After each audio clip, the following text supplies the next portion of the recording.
Pairing Myles Garrett and Aaron Donald is an NFL cheat code. With healthy Matthew Stafford wheeling and dealing in camp, can anyone derail the Rams' 17-0 Super Bowl rampage? Regress and take a step back. What about you, Junior? Who's going to catch the Rams? I mean, we're dealing with the baseball version of this with the Dodgers right now after the trade deadline, like you mentioned. And for the Rams, they make a even more impactful move, you could argue, with Myles Garrett and bringing him over. So they've got the defending Super Bowl champion in the division with them. It looks like the NFC West is going to be a juggernaut if the 49ers can keep anyone healthy right now, as the substation folks get everything they could ever want to feast on and more in terms of that. But I do truly think it's, all right, the Rams have gone all in once again after drafting decently well in the limited window where they had a first-round pick. They're back to the bleep them picks model, and it's, I think, can anyone go and crack the iron hide of the team that's really right now looking like they're all in on 26? And then how does that reverberate amongst the locker rooms of the NFC front-runner offensive lineman meeting room leading up to a Rams game if Aaron Donald comes back and plays alongside Myles Garrett? Well, he was the old lineman, so how would that meet? How would those meetings go? You're not gonna sleep a lot that week, would be my thought, because like I always said, football at its core is a simple game where the best teams and the best units are ones where you have one guy that's equal to two. Yes, sir. And so if you've got Myles Garrett and Aaron Donald, well, now you got two guys that are equal to four. And I'm starting to get into math that's not good for an offensive line that's only got five guys. And so it really is about picking your poison, especially in the NFL. You look at the offensive response to great rushers and how many resources. It's unreal. Right, and they got McDuffie for the back end to maybe give an extra beat. Is it the Rams and the field? It's kind of like when you talked about Tiger Woods in the field. Yeah, I hear you, and that would be the general sense. But the NFL, like, there's always injuries. There's always this. And if you put the Rams schedule up, Mike Hoskins, it's on, man. I mean, it's not easy. And obviously it's fun. It's always great. And so putting it all together, I'm only mentioning that because you're sitting here saying, okay, Rams, can they go 17-0? Oh. You look at that schedule. No. Come on now. No, I mean, that's crazy. Undefeated is crazy to think, and it's the most oft-injured sport. You can't prognosticate injury. So someone's going to get hurt. It's just a matter of when in the season we have them healthy for the playoffs. How much time will they miss? Hey, you made it all the way to the end. Thanks for that. Check us. Super villain. And you know who Aaron Donald is? Yeah. He's Thanos. Okay. And nobody wants to see Thanos come. It took 64 heroes to take out Thanos. And that's about how many it takes to block Aaron Donald. I like how you're tying the themes together here. Here's the bottom line. He could be Thanos. He could be anybody you want him to be.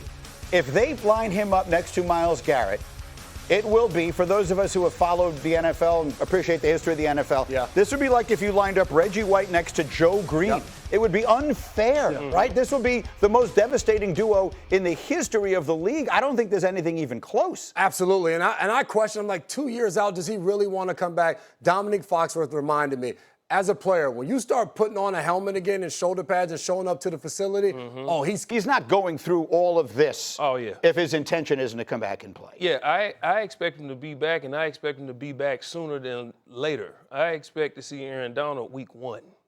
That's just my expectations. Okay. Because I believe he's preparing to be ready to play a full season. Right to after be training camp. acclimated, yes. He's going to take a couple games to get back to normalcy, but he wants those games so he can be ready in December, January, February. That's ridiculous. Aaron Donald and Myles Garrett.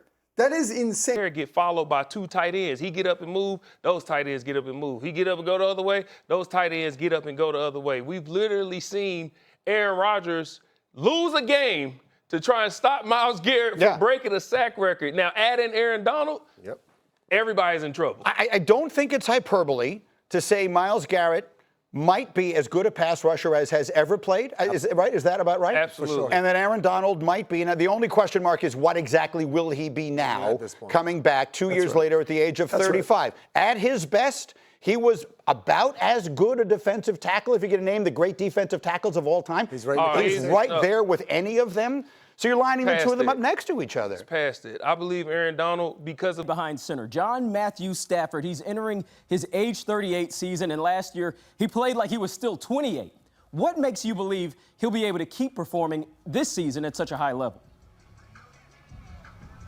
because basically when you look at training camp, he's starting right where he left off at, in my opinion. When you talk about that MVP season, right now so far throughout camp, man, Stafford has been wheeling and dealing. And a few no-look passes here or there. But he's been on point. The offense has been on point. And if you go back to a year ago, around this time during training camp, remember, Coley, Matthew Stafford wasn't able to participate because he was dealing with a back injury. So he missed pretty much the entire training camp regimen, but still had an MVP-like year.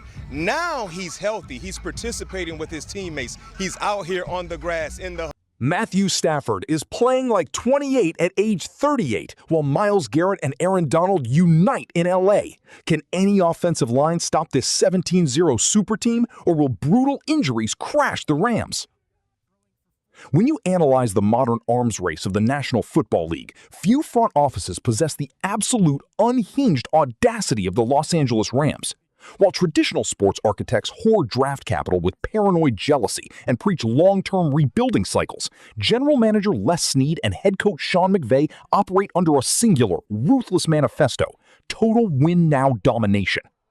The 2026 offseason has sent seismic shockwaves through front offices across America as the Rams have once again reignited their legendary bleep them picks philosophy. But as training camp unfolds in Southern California, the narrative surrounding this franchise has escalated from mere playoff ambition to a terrifying reality. With veteran quarterback Matthew Stafford entering his age 38 season, observers expected a physical decline. Instead, Stafford is putting on a masterclass performance, throwing no-look passes and carving up defenses with the precision of a 28-year-old superstar in his absolute prime. The contrast between last summer and this year's training camp could not be more staggering. 12 months ago, anxiety hovered over the organization as Matthew Stafford was sidelined for almost the entire camp regimen with a nagging, ominous back injury. Skeptics declared his career was spiraling toward an inevitable end, questioning whether his body could endure another grueling 17-game campaign. Yet despite missing critical... When your franchise quarterback is wheeling and dealing with razor-sharp velocity while operating at peak physical health, the rest of the conference is officially on notice. As if a rejuvenated Matthew Stafford wasn't enough to terrify defensive coordinators, Les Snead pulled off what can only be described as a blockbuster heist. The Rams shattered the NFL trade market by acquiring defensive game-changer Myles Garrett from the Cleveland Browns. For years, Garrett was a solitary, dominating force stuck in an unstable environment, routinely double-teamed while carrying entire defensive units on his back. Now, Garrett steps into a championship-caliber culture in Los Angeles with a renewed, ravenous sense of motivation. Football analysts are setting the bare minimum floor for Garrett at 17 sacks this season, and that is considered his absolute worst-case scenario. For the first time in his professional career, Myles Garrett is chasing the elusive, sticky Lombardi trophy, bringing an unyielding, terrifying edge rush to an already potent defense. Yet, the true psychological horror for opposing offensive line coaches wasn't just the arrival of Myles Garrett, it was the whisper campaign growing out of Sean McVay's inner circle. Sources close to the Rams head coach have dropped a bombshell revelation.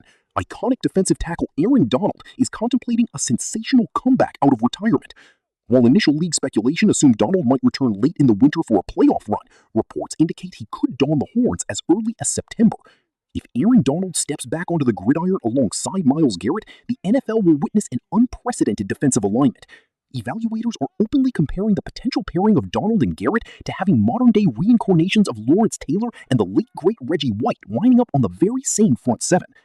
To comprehend the pure tactical nightmare this creates, one must break down the fundamental math of professional football. Football at its core is a battle of resource allocation. An elite edge rusher or interior disruptor is a one guy equals two player, forcing opposing schemes to chip with tight ends, pull guards, or double team with running backs. When you pair Myles Garrett with Aaron Donald, you possess two individual game disruptors who each command two blockers. That simple arithmetic means a defense forces 4 offensive linemen to commit to just 2 defenders. In a league where offensive lines consist of only 5 players, opponents are left with a single blocker to handle the remaining 3 pass rushers and blitzing linebackers. It is an impossible, mathematically bankrupt scenario that leaves opposing quarterbacks with 0 answers and 0 time in the pocket. Recognizing that pressure up front requires tight coverage on the back end, the Rams front office didn't stop at upgrading the front 7. By bringing in premier cornerback Trent McDuffie to lock down perimeter targets, Los Angeles has engineered a defensive secondary capable of giving the pass rush that crucial extra beat. When quarterbacks are forced to hold the ball for even half a second longer due to tight blanket coverage, Garrett and Donald will collapse pocket walls with violent speed.